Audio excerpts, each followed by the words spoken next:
કાઢી મૂકો અથવા મુખ્યમંત્રી તરીકે કાઢી મૂકો, એ તો નહીં ચાલે સાહેબ. તો લોકશાહી ચાલે જ નહીં કોઈ દિવસ. સાહેબ મારા તો કયા MP કે ધારાસભ્યએ આવા જ કારણોસર જનતામાં જેટલા લોકો જેલમાં છે એની પણ દલીલ કરી? મને કયો કોઈએ કીધું કરવી કે જોઈએ. આ ચાલાવી?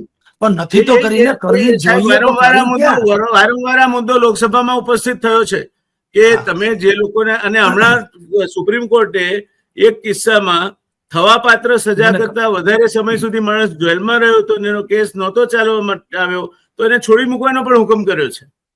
એટલે આ થાય છે સાહેબ.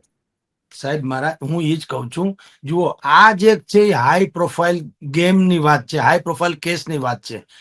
543 હવે તમે જેમ કહો છો ને કે અપરાધી હોય એને તો સજા થવી જોઈએ, હું આપના પ્રશ્નનો જવાબ આપું સાહેબ. 543 અત્યારે સંસદ સભ્યો છે, એમાંથી 251 સંસદ સભ્યો છે એ દાગી છે, રાઈટ? એમાં 39% ભાજપના છે અને 49% કોંગ્રેસના છે. હવે એનાથી આગળ કહું સાહેબ, એમાંથી 170 લોકો એટલે કે 32%, 170 લોકો એવા છે જેને નીચલી અદાલતોએ એને સજા ફટકારી, સાબિત થઈ ગયા ગુનેગારો, સજા ફટકારી, તેમ છતાં તેઓ શ્રી માનનીય સંસદ સભ્ય છે. હવે તમે કયો લ્યો સાહેબ.